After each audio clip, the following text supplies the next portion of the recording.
Hello दोस्तों, जैसा कि हम प्रीवियस ईयर क्वेश्चन डिस्कस कर रहे थे 2023 का 73rd क्वेश्चन तक हमने डिस्कस कर लिया था थोड़े लॉजिक और ट्रिक्स को यूज़ करके। अभी 74th क्वेश्चन है, ठीक है। इसमें क्या है, सेल्फ हेल्प ग्रुप के बारे में बात की है। सेल्फ हेल्प ग्रुप्स बहुत ही रिपीटेड टॉपिक है GS2 का, मेंस में बहुत ज़्यादा आता है ये।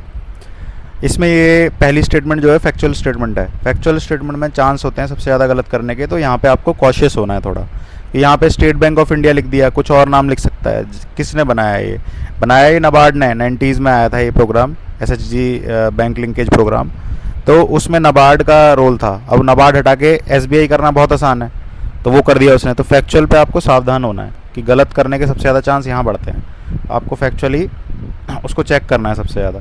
पहली स्टेटमेंट हटाई, दूसरी स्टेटमेंट और तीसरी स्टेटमेंट नॉर्मल ऑब्जेक्टिव्स हैं उसके, कि भाई कलेक्टिव रिस्पॉन्सिबिलिटी होती है SHG की। SHG का कॉन्सेप्ट जिसको भी पता है, उसमें ये होता है कि एक बंदे की रिस्पॉन्सिबिलिटी, एक ग्रुप की रिस्पॉन्सिबिलिटी होती है। ग्रुप लोन लेता है, आपस में डिस्ट्रीब्यूट करता है, फिर रीपे करने की रिस्पॉन्सिबिलिटी भी उसकी होती है। शेड्यूल कमर्शियल बैंक हैं, RRBs हैं जो रूरल एरियाज़ में है, SHG रूरल एरियाज़ में है, तो वहाँ पे उनको लोन प्रोवाइड करने की रिस्पॉन्सिबिलिटी इनकी होती है। शेड्यूल कमर्शियल बैंक के प्रायोरिटी सेक्टर लैंडिंग में आ जाता है ये, ठीक है। तो 2, सेकंड, थर्ड सही हो जाएंगी, फर्स्ट स्टेटमेंट गलत हो जाएगी। फैक्ट है वो, उसको गलत चेंज कर दिया है। 75th क्वेश्चन में क्या है, सिंपल सी बात है। पहली स्टेटमेंट जो है कि इंडिया का पब्लिक सेक्टर है जो है वो क्यूरेटिव केयर, प्रिवेंटिव, प्रोमोटिव और इस पर फोकस करता है। दूसरा स्टेटमेंट जो है, स्टेट्स प्राइमरी रिस्पॉन्सिबल हैं हेल्थ सर्विसेज के लिए। अब इसमें आपको सिंपल पता होना चाहिए, जो नॉर्मल होता है ना, लॉ एंड ऑर्डर हो गया, पब्लिक ऑर्डर हो गया, हेल्थ हो गया, ये सारे स्टेट के अंडर आते हैं, स्टेट गवर्नमेंट के। स्टेट सब्जेक्ट है ये, स्टेट लिस्ट में आता है। तो पहली स्टेटमेंट नॉर्मल जनरल स्टेटमेंट है, दूसरी स्टेटमेंट क्या है कि भाई स्टेट्स रिस्पॉन्सिबल हैं। तो दोनों स्टेटमेंट्स वो हैं, मतलब सही हैं, लेकिन आपस में उनका ये रीज़न नहीं है कि भाई इंडिया का पब्लिक हेल्थ सेक्टर का ऑब्जेक्टिव ये है तो स्टेट गवर्नमेंट ही प्रोवाइड। दोनों इंडिविजुअली इंडिपेंडेंटली सही स्टेटमेंट्स हैं, पर परस्पर संबंध नहीं है। जो कहते हैं ना, आपस में एक दूसरे को जस्टिफाई नहीं कर रही हैं, दूसरी स्टेटमेंट पहली को नहीं कर रही है, तो बी आ जाएगा। दोनों सही हैं पर जस्टिफाई नहीं कर रही। ये सबसे ईजी क्वेश्चंस होते हैं स्टेटमेंट वाले। जैसे आप देखना अभी, according to water development report, India 1/4 से ज़्यादा, मोर देन 1/4 ग्राउंड वाटर को एक्सट्रैक्ट करता है। पहली बात तो ये फैक्ट है। न्यूमेरिकल वैल्यू है, न्यूमेरिकल वैल्यू को चांस गलत करने के चांस बहुत ज़्यादा हो जाते हैं। पर दूसरी स्टेटमेंट आप देखो कि इंडिया को ज़रूरत है 1/4 से ज़्यादा एक्सट्रैक्ट करने की ड्रिंकिंग वाटर नीड्स के लिए, सैनिटेशन नीड्स के लिए। भाई पहली स्टेटमेंट में कह रहा है ऑलरेडी एक्सट्रैक्ट करता है, दूसरी में कह रहा है ज़रूरत है, मतलब आपस में ही कंपेटेबल नहीं है। पहली बात तो ये हो गई। दूसरी बात ये हो गई कि ड्रिंकिंग वाटर सैनिटेशन नीड्स के लिए 1/4 कह रहा है। अरे भाई ड्रिंकिंग वाटर और सैनिटेशन का तो बहुत ही नॉर्मल पार्ट है, जो पानी की ज़रूरत भारत में है। सबसे ज़्यादा एग्रीकल्चर में यूज़ होता है, 60% से ज़्यादा यूज़ होता है। तो अगर ज़रूरत होगी भी तो एग्रीकल्चर में होगी 1/4 पानी एक्सट्रैक्ट करने की, तो वहाँ से ये स्टेटमेंट गलत हो जाएगी। तो दूसरी स्टेटमेंट गलत हुई, पहली पे आपको ध्यान ही नहीं देना कि भाई आपने वो रिपोर्ट पढ़ी है नहीं पढ़ी है, वो जानना ही नहीं चाहता। ऐसी कितनी सारी रिपोर्ट आती हैं, सारी रिपोर्ट नहीं पढ़ सकते हो, 100 200 पेज की रिपोर्ट होती हैं। उसका मतलब ये था कि आप सेकंड स्टेटमेंट जो है कॉन्सेप्चुअल स्टेटमेंट है, जिसमें आपको ये पता होना चाहिए कि भारत में 60 से 70% एग्रीकल्चर में नीड्स है पानी की। वो आपको पता था, नॉर्मल NCERT का फैक्ट है। तो आपने स्टेटमेंट 2 हटाई, 1 की ज़रूरत ही नहीं है। Statement two is correct and 1 is incorrect. D answer हो जाएगा इसका। स्टेटमेंट 1 इनकरेक्ट हो जाएगी, स्टेटमेंट टू सॉरी सी हो जाएगा जो पहले। स्टेटमेंट 1 करेक्ट हो जाएगी, क्योंकि स्टेटमेंट 1 को जानने की जरूरत ही नहीं है कि आपको पता ही नहीं पता। स्टेटमेंट 2 आपने गलत कर दी ना, उससे आंसर आ गया, तो सी इसका आंसर हो जाएगा। 77th जो क्वेश्चन है, इसमें आप देखोगे नॉर्मल आर्टिकल्स हैं कॉन्स्टिट्यूशन के, उसी से रिलेटेड ये क्वेश्चन बनाया है, ठीक है। कि भाई 355 में रिस्पॉन्सिबिलिटी होती है वहाँ का इंटरनल डिस्टर्बेंस को प्रोटेक्ट करने की। अगर नहीं हो पाती है, और 356 के अंदर प्रेसिडेंट रूल लग जाता है। सिंपल सी बात है। आर्टिकल 22 फंडामेंटल राइट्स में, वहाँ पे प्रिवेंटिव डिटेंशन में वो राइट की तरह प्रोवाइड नहीं करना है लीगल काउंसिल, ठीक है। और थर्ड जो पार्ट है, थर्ड देखो आप, इसमें कि प्रिवेंशन ऑफ टेररिज्म है, पोटा जो था, जो बहुत ही इनफेमस एक्ट था और बहुत क्रिटिसाइज़ किया गया, जिसको कि भाई पुलिस के सामने जो अक्यूज स्टेटमेंट देगा उसको एविडेंस की तरह यूज़ नहीं कर सकते। अगर यही चीज़ होती तो इसको क्रिटिसाइज़ क्यों करते? इसका क्रिटिसिज्म ही ये था कि भाई पुलिस कस्टडी में जो कन्फेशन दे रहा है आदमी, उसको एविडेंस के रूप में यूज़ कर रहे थे इस एक्ट के तहत। वो तो मार पीट के भी निकलवा सकते हैं कन्फेक्शन, डर डर के मारे भी निकाल देगा, कोई झूठा कन्फेशन दे देगा। तो इसलिए इस एक्ट को क्रिटिसाइज़ हुआ था ये वाला, ठीक है। तो इसमें आपको मतलब ये नॉर्मल सी जो चीज़ें हैं, आपको अपनी जो थियोरेटिकल नॉलेज है उसको आपको प्रैक्टिकल नॉलेज के रूप में कैसे यूज़ करना है वो सब आपको देखना है। थर्ड स्टेटमेंट गलत है, दोनों ऊपर वाली सिंपल स्टेटमेंट है, ओनली 2 आंसर आ जाएगा 77th का, ठीक है।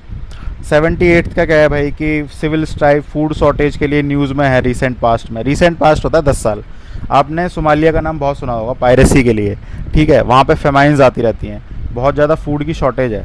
तो सोमालिया इसमें सिंपल, बहुत ही नॉर्मल, आप मतलब इसमें ज़्यादा दिमाग लगाना ही कि अरे यार क्या पता कोई दूसरी कंट्री हो, करंट में हो। एक्वाडोर, कोस्टा रिका, ये भाई लैटिन अमेरिका कंट्री हैं, इनमें कहाँ से फेमाइन आ रहा है एक्वाडोर वगैरह में। अभी अफ्रीका में सोमालिया जो कंट्री है वो इतना आपने न्यूज़ में सुना होगा। पायरेसी क्यों होती है? क्योंकि वहाँ का जो इकोनॉमिक डेवलपमेंट नहीं है, तो लोग उल्टी सीधी हरकतों में जाएंगे, समुद्र के पास लूटपाट करेंगे, ठीक है। सोमालिया इसका सिंपल आंसर हो जाएगा। अगला क्वेश्चन है वो भी बहुत सिंपल है, नगोया प्रोटोकॉल से रिलेटेड है। अभी करंट में चल भी रहा था कि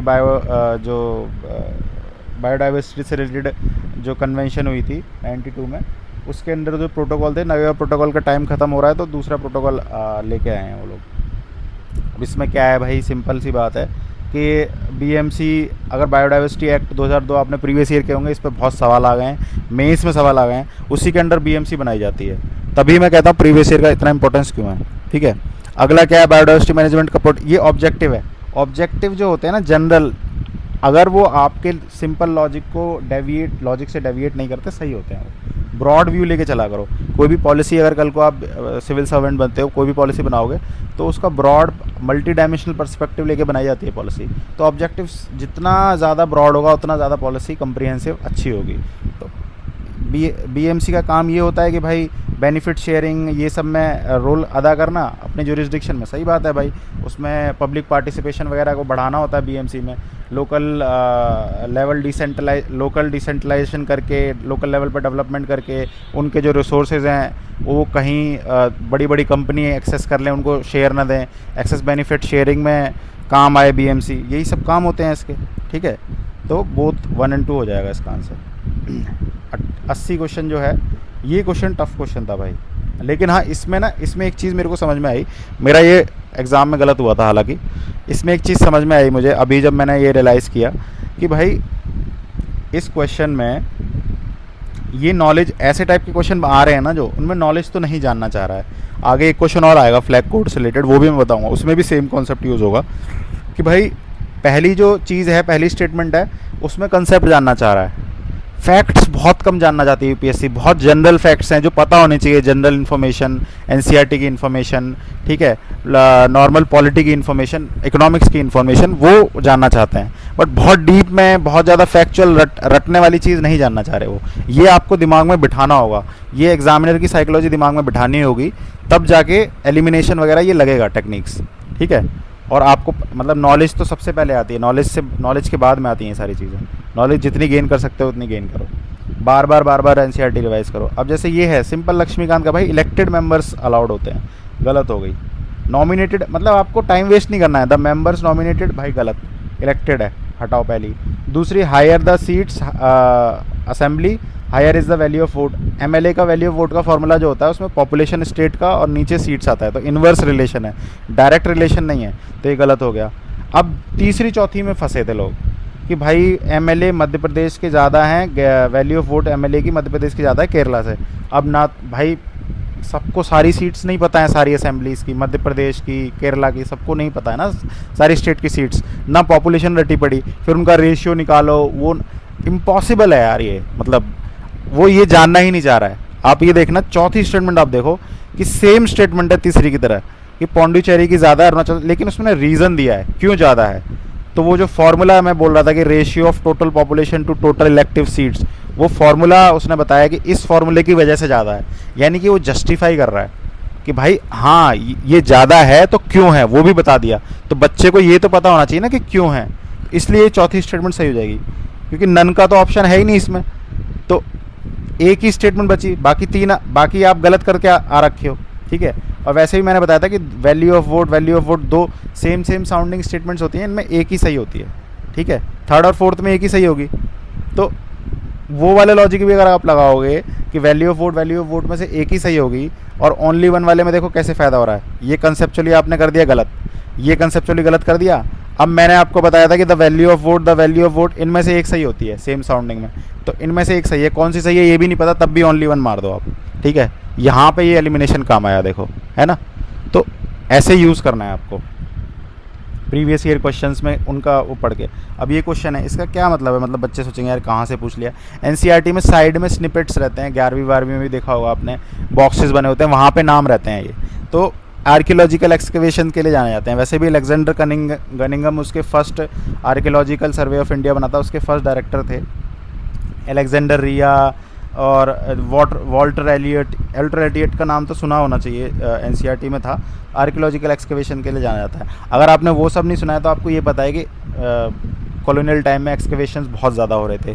इंडिविजुअल पर्सन रिस्पॉन्सिबल थे जो आर्कियोलॉजिकल सर्वे ऑफ इंडिया के, उनके नाम फेमस थे। या फेमस आर्कियोलॉजिस्ट के नाम आपने सुने होंगे कि दयाराम सैनी ने हड़प्पा सिविलाइजेशन को फाउंड किया, ठीक है, आर.डी. बनर्जी ने जोदारो को किया।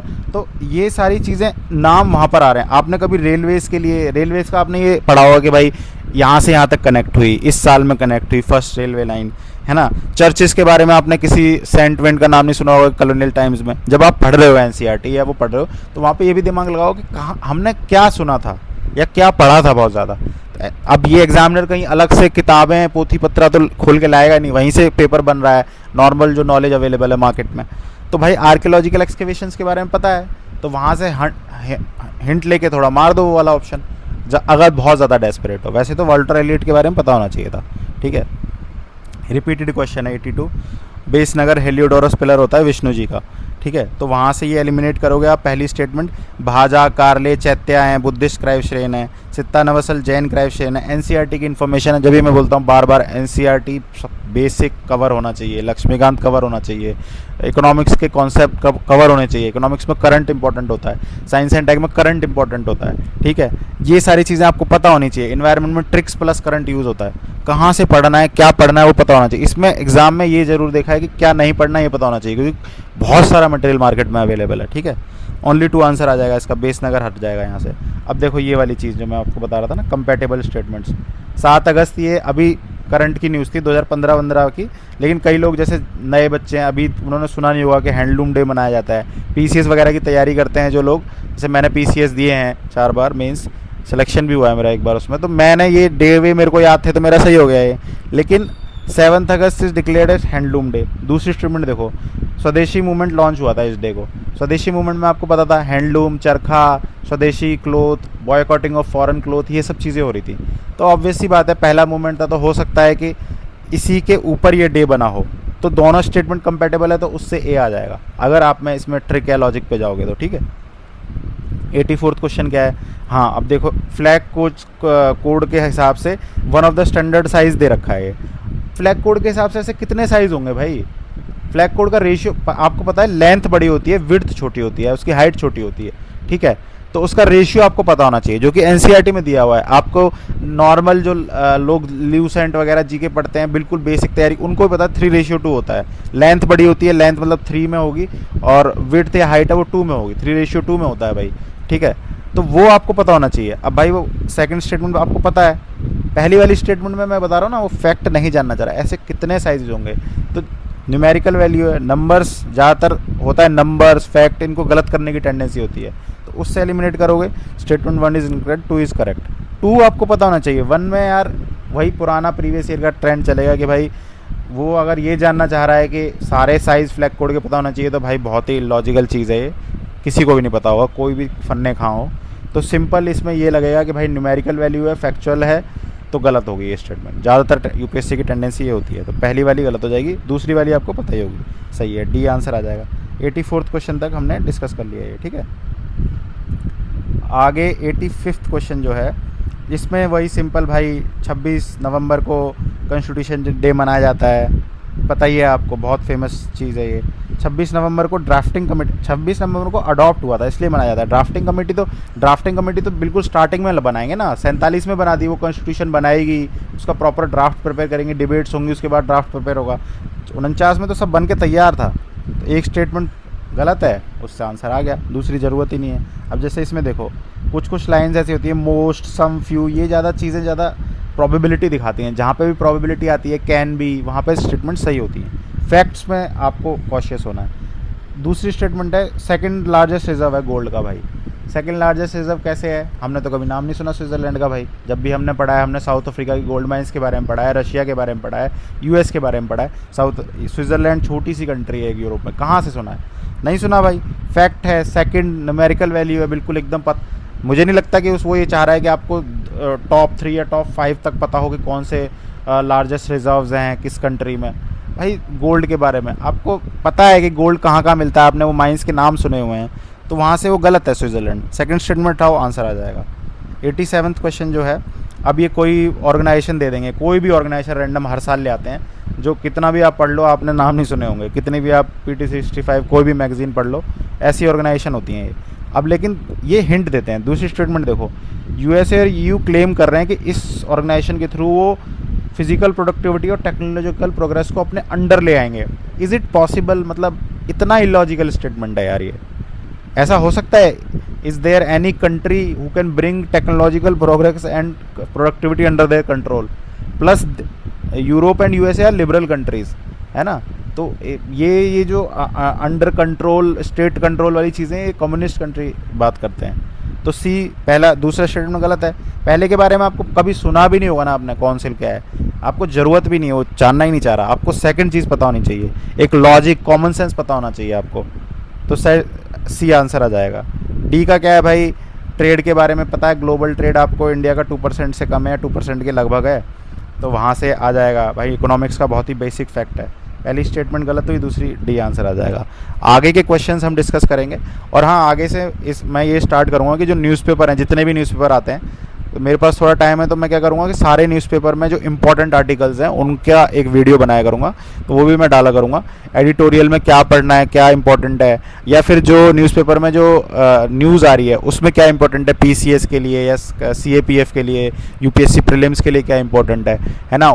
आपकी थ्योरी को एप्लीकेशन में आप यूज़ करोगे तो आपको याद रहेगा कि भाई करंट में चीज़ चल रही है। प्रेसिडेंट का इलेक्शन था तो प्रेसिडेंट पे क्वेश्चन आ गया, चीफ जस्टिस की अपॉइंटमेंट हुई तो उस पर क्वेश्चन आ जाएगा कि ओथ कौन दिलाता है, आर्टिकल क्या है, प्रोसेस क्या है, थर्ड जजेस केस क्या है, फोर्थ जजेस, ये करंट में चलती रहती है न्यूज़। तो आप जो थ्योरी पढ़ रहे हो ना, वो आपकी रिवाइज होती रहती है बार बार। तो अभी मैं करंट अफेयर से रिलेटेड जितने भी न्यूज़पेपर है, हिंदू, इंडियन एक्सप्रेस, बाकी मिंट वगैरह जितने भी हैं, उनसे जो भी इंपॉर्टेंट आर्टिकल्स है उसका मैं एडिटोरियल डिस्कशन और करंट अफेयर न्यूज़ बनाया करूँगा, वो भी आप देखना। Thank you very much.